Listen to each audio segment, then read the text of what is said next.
After more than 50 years, Saudi Arabia is ending its partnership with the United States, known as the petrodollar. This might be a part of ongoing discussion on the petro-yuan, China's plan to replace the dollar in oil trade, which appears to be progressing well.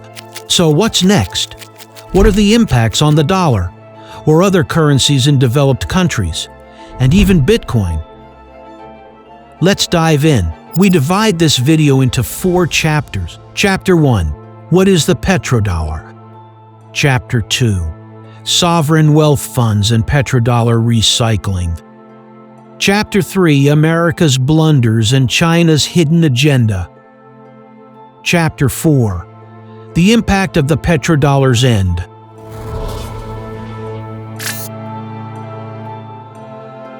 Now let's get started. Before we jump in, don't forget to subscribe. Your support helps us bring you more great content. Chapter 1.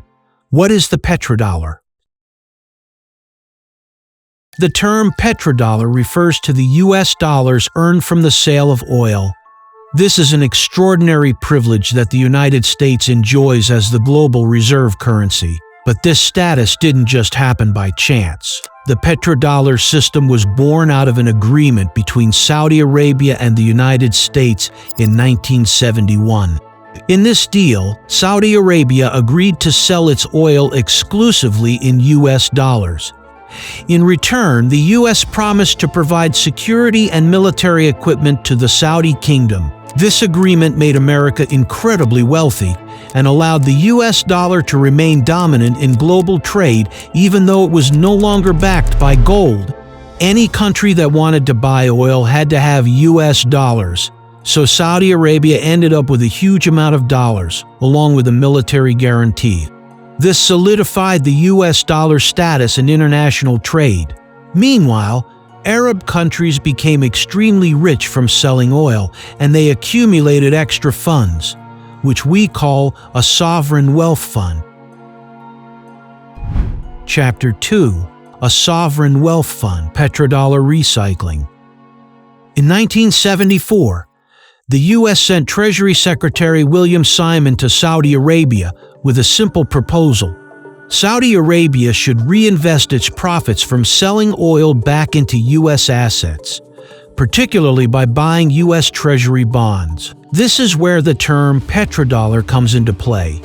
Oil prices were denominated in dollars, and oil exporting countries invested their earnings back into the U.S. By purchasing debt, America hit the jackpot twice over with this political strategy. Between 1974 and 1981, the total surplus of OPEC members reached $450 billion. Money from Saudi Arabia and other Middle Eastern countries flowed into U.S. treasuries, commercial banks, and capital markets, making the U.S. capital market the largest in the world. The funds from oil-producing countries were enormous, even reaching $1 trillion per year in 2008. And again from 2011 to 2014. This reinvestment of dollars earned from oil sales is known as petrodollar recycling. The dollars earned didn't need to leave the US anymore. For those familiar with crypto, it's a bit like staking and restaking on Ethereum.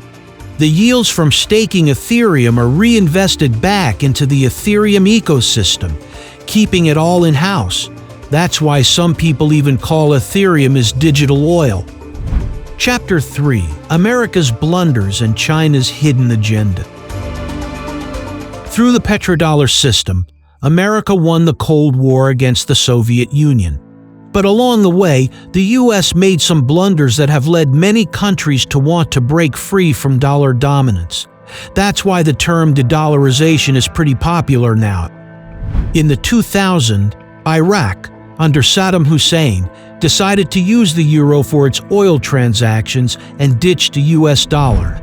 In 2003, the US invaded Iraq, claiming it was for revenge and because of weapons of mass destruction. But out of the 19 hijackers who crashed planes into the World Trade Center in 2001, 15 were Saudi nationals. 2 were from the UAE and 1 each from Egypt and Lebanon. None were from Iraq, and those weapons of mass destruction still haven't been found. So now you get why the US invaded Iraq and make its region into a proxy war. In 2009, Libya, under the leadership of Gaddafi, decided to reject the US dollar for oil payments and instead demanded gold dinars. Gaddafi also started organizing the Pan-African Union and the Pan-Arab Union to get everyone on board with using gold dinars. On top of that, Libya managed to boost its gold reserves by 143 tons. In 2011, the US slapped sanctions on Libya, which made it nearly impossible for the country to sell its oil because banks refused to do business with them. Then, NATO invaded Libya, toppling Gaddafi after more than 41 years in power. So, now you see why the US invaded Libya. It was all because they refused to use the dollar. Since 2001, China had been investing its profits into US Treasury bonds. But around 2013, China started cutting back on buying US Treasuries and instead poured money into its One Belt, One Road projects. Now you get why Western media often labels this project as a debt trap. It's because China stopped reinvesting in US Treasury. In 2022, when Russia got involved in the war with Ukraine, the US and NATO backed Ukraine with funds and weapons. The US also hit Russia with sanctions, freezing all of its assets and cutting it off from the international SWIFT banking system. China, however, ignored the US sanctions and increased its trade with Russia, strengthened the BRICS alliance, and started buying Saudi oil using yuan.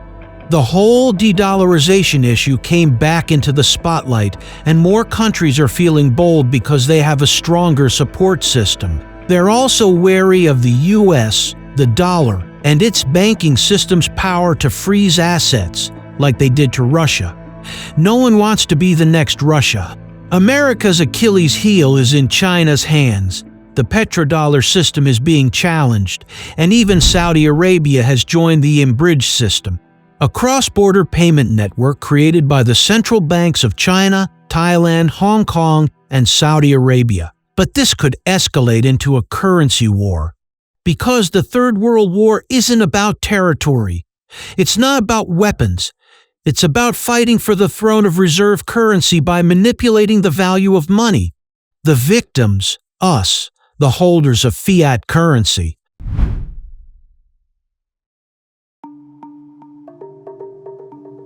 So, what happens if the petrodollar comes to an end? 1. The US dollar's status as the global reserve currency is threatened. Why is it threatened? Because its utility in international trade decreases, and so does the demand for US dollars. Countries used to need dollars to buy oil, but now they don't anymore. 2. Fewer demand for US treasuries. The US dollar is like a fiat currency running on a mega Ponzi scheme. It's the biggest Ponzi scheme in human history. How can it not be Ponzi when the US pays off its debt by issuing new debt? Now, while Arab countries aren't as big buyers of US treasuries as Japan and China, the collapse of the petrodollar is partly due to China's ongoing talks with Arab nations to create a new oil trade system. And China is a supersized buyer. One of the US dollar's Achilles heels has already been hit. The next target is US treasuries. And guess what? China is the second largest holder of US treasuries, right after Japan. If China decides we want to redeem and not buy anymore, what happens? The whole mega Ponzi scheme of the dollar collapses. 3. Higher inflation and interest rates. The end of the petrodollar could lead to higher inflation. Why? Because the US would need to print more dollars to pay off its debts, while the number of buyers for its bonds would shrink. Plus, the dollar's utility in international trade would decline with the end of the petrodollar. Now, oil-producing countries can use whatever currency they want, even Bitcoin. We'll start seeing the effects of this in the next 8 to 12 months. Chapter 5. Bitcoin, the end of the petrodollar. With the end of the petrodollar, oil-producing countries are free to accept payments in any currency, including Bitcoin. The only money that's censorship-resistant, harder than gold, and runs on a decentralized protocol that no one controls. People will definitely look for a safe haven like gold or gold too, or Bitcoin, because the dollar is being printed more to pay off debts while the bond market shrinks and the dollar loses some of its utility. With the end of the petrodollar and petrodollar recycling, the capital markets in America will also face a liquidity shortage. Remember that money will always flow to assets that are perceived as better, or at least diversify into Bitcoin. But before people make that move to safe havens, there's likely to be a market shock. Volatility ahead. But we're still on track for Bitcoin to hit $1 million. So what do you think? Is Saudi Arabia really planning to end the petrodollar, or is it just playing both sides politically, or is China making its strategic chess moves? Comment below.